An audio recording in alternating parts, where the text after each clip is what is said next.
The Wall of Fame number 8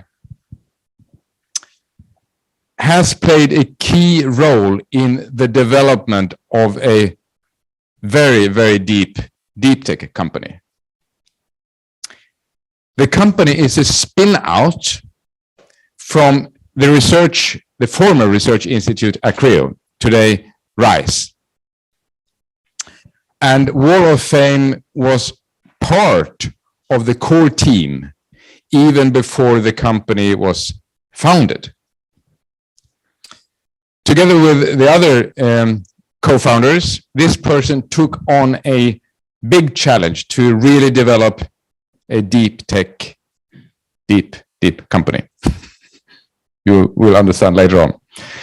This company is developing and manufacturing optical gas imaging detector, and is a world pioneer and sole European manufacturer of revolutionary T2SL detectors and small pitch high resolution QIPs or QIP.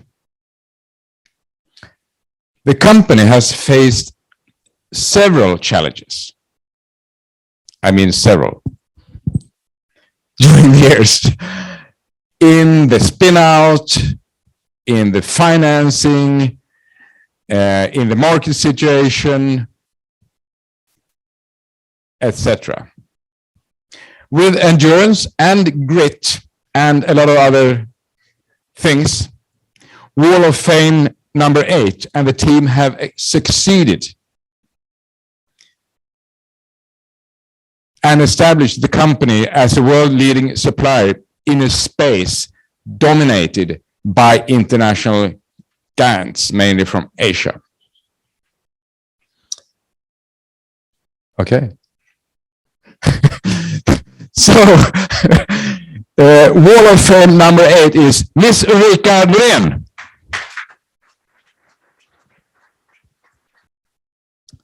Now you will learn everything about optical gas sensors and other stuff. So please join me here. You will receive, of course, this fantastic thing to show all your colleagues and put on the wall. Yeah. For sure. And there's also some flowers over here for you. You can bring home.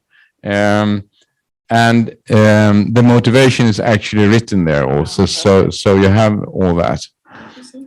And I think the audience are interested to learn a little bit, what are you actually doing? Yeah, you could ask me that. Yeah. So if you take this one, I will tell us a little bit about, and then we'll come back. Yeah, please do. I can move here. We don't hear you. Sorry to not keep up the speed any longer. Can you hear me now? Okay, good. So, yes, thank you so much for the kind words, Per. Thank you, Sting. Thank you, Things. Thank you all for this. And I also wish to thank you all in the room today. I was thinking about coming later in today, but I had so much fun hearing all of your presentations. We've done all the mistakes, I can assure you. We've been there and done that. My name is Ulrika, as Per. Yeah.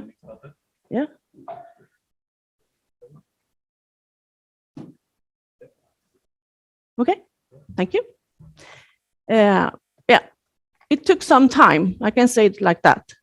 I started myself working in this field 21 years ago.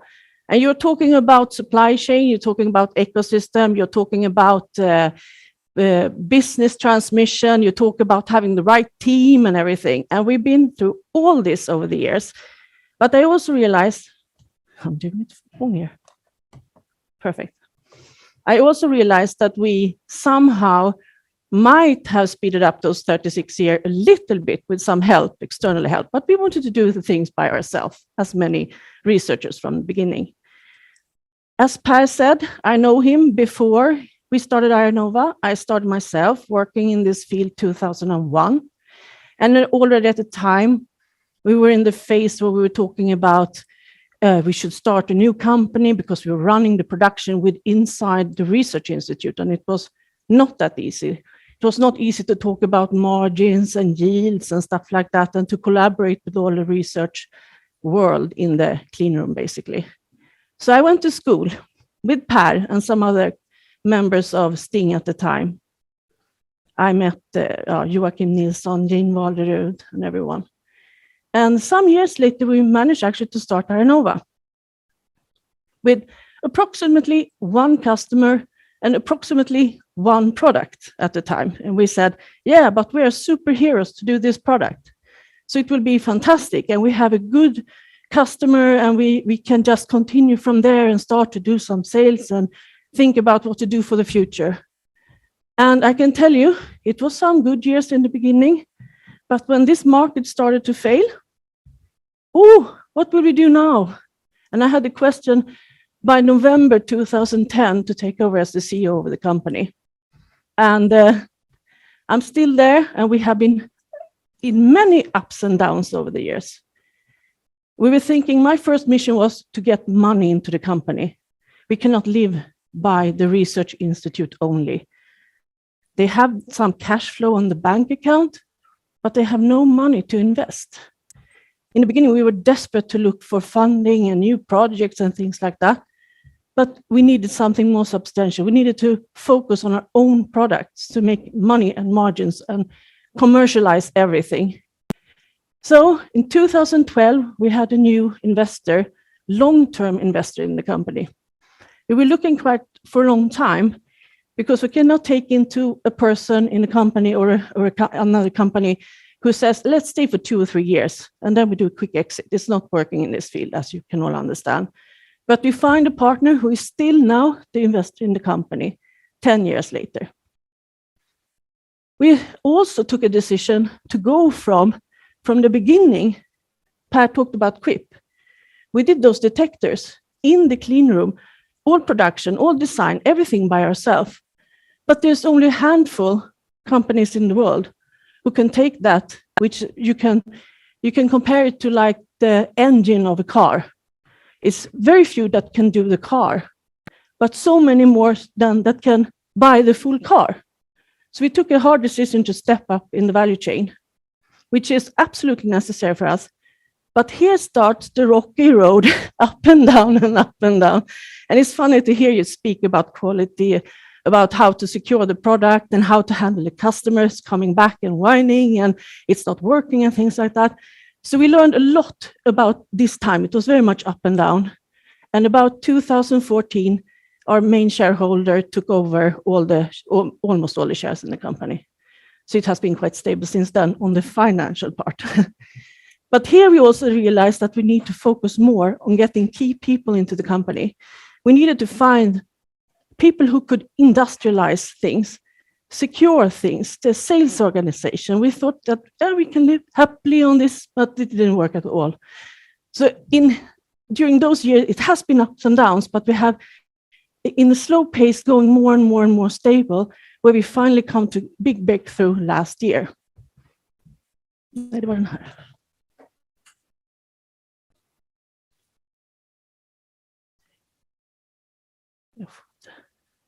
Kan du? Nej. Jo, det är det. Sorry. A little bit about where we are living. We are living in Electrum Laboratory in Kista, and we have some equipment that we are sharing with KTH and RISE, and we have our own equipment in our own locked rooms as well, which is a very good environment for us. We have one team and one clean room, and everyone is working together. Here is part of where we can find also our future engineers in this environment, which is good. A little bit about the applications. From the start, it was a lot of collaboration with the military field in Sweden, as you can understand. So the imaging from the beginning is mostly about defense, surveillance, and different applications like that. Both our two technologies are involved in this field. But as Per also mentioned today, we're doing the imaging also for gas detection, many different types of gases, and that's almost half of the revenue of the company today.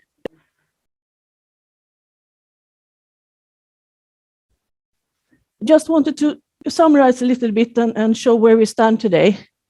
We had a huge struggle to move 17 researchers to a team of today 35 which had to be far less researcher attitude and far more commercial attitude and business attitude. So those 17 people from the beginning, not everyone is still in the company, as you can understand. And I'm the only founder still in the company. I'm stubborn.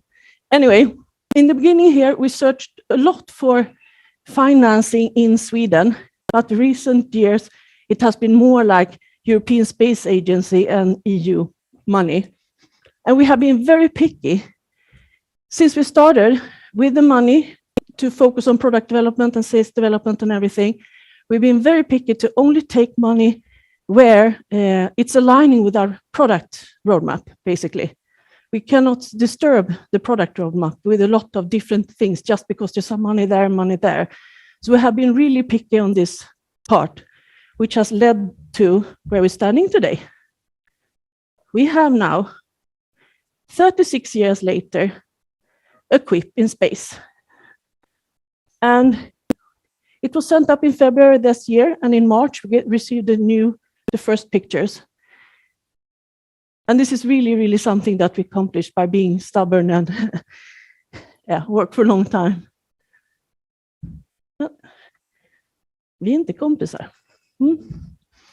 So här ser det ut. It's up in space on the International Space Station since February, and it's working well. And what all those other projects will lead to is also to set the Type 2 in space. The Type 2 is the new generation of infrared imagery in the world, where I'm proud to announce that we are leading it right now. We are in the game changing for this imagery. We can 150K. Some of you might understand this. I heard someone from FLIR might be here. It's to work very hot, basically. So going from having cooling it down to minus 200 degrees, now we're cooling it down to minus 80 degrees. That's a huge difference. So anyway, this is our new product, our Odin, working warm, hot, with less power. Just wanted to show what all this effort led to in the end. So that's about our trip. Still ongoing. So we met many years ago, and it's so fun to see that you have been so stubborn. I love it. It's really fantastic. So what's the revenue today, approximately? We are in the range of between 80 and 100 million today. Yeah. And we started like 30, and it has been some like plateaus, but now we're taking off like this. Yeah, that's good.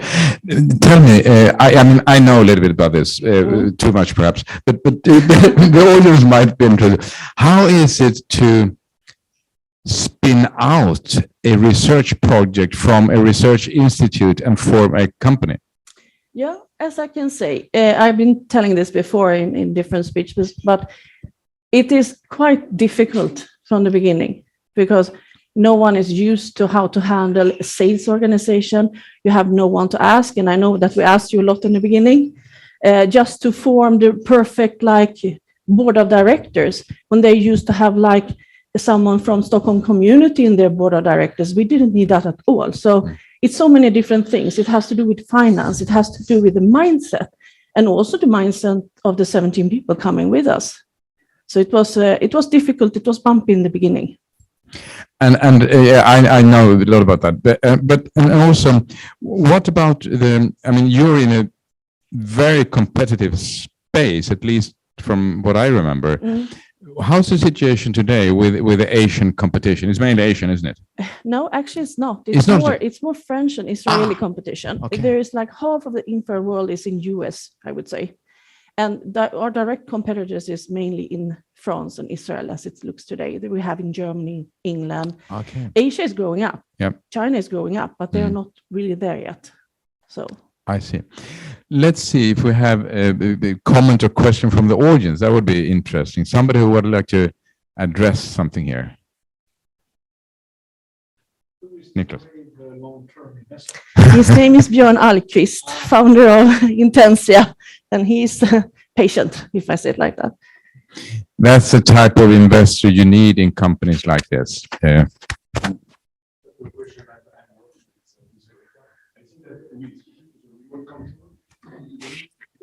Quite attractive slide, the quick from above and the application. No. And the other one also for the Jack Sweats. It's not there. It's not in this presentation. Okay. Okay. Sorry? No, No, I don't think there was any more comment. it was a comment about the investment last. Other questions or comments from the audience, if you have anything here. I mean, if you're working with trying to commercialize things from research and want some good advice. Mm. There has been Ted. Yes, so thank you very much for the presentation and congratulations for a fantastic, journey. Thank you. My question from a sort of Swedish research and development perspective coming up. Is Sweden a good place to start a company like this, or is it now an international company? And sort of, would you recommend, or do you feel that the environment, the ecosystem here is better now than it used to be?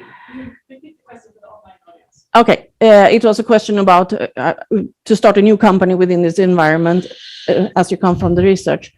I would say when we started with the Quip, it was a strategic decision to have this technology in Sweden. And everyone made sure that we had all the parts, the full ecosystem in Sweden. We're not there today. And with this type to the new technology, we're struggling to get it in Europe instead. So I think it's a good environment. I think there's a lot of help to get in Sweden. And we are working in a clean room, and that's open for small startups to set their business there and their production or development or whatever. So I think that it has been beneficial for us for sure that this is in Sweden. But for the type 2 with the new generation, we're discussing right now how to set the strategy properly around that. Yeah. Anybody here coming from a research institute? Yeah, I'm coming back to you. Anybody here working within the university research or research institute? No.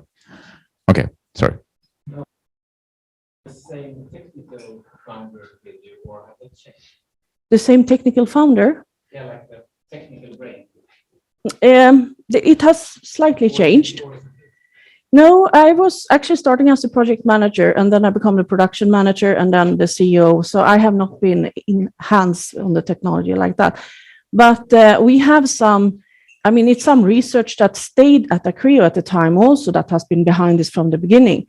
But then we also had the possibility to handpick other that has been working on this, like our CTO sitting there working on this technology in France, making it grow up in France. We handpicked our R&D manager. She used to work for JPL NASA. When she moved back to Sweden, we hired her. So we have been able to handpick, but things have moved over the years, and type 2 is not exactly the same as the Quip. Any more questions? Otherwise, I think we'll round this off, and congratulations again. Thank you so much. A fantastic journey, and I know it has been a roller coaster ride as always. Thanks so much, everybody. Sure to survive. Thanks.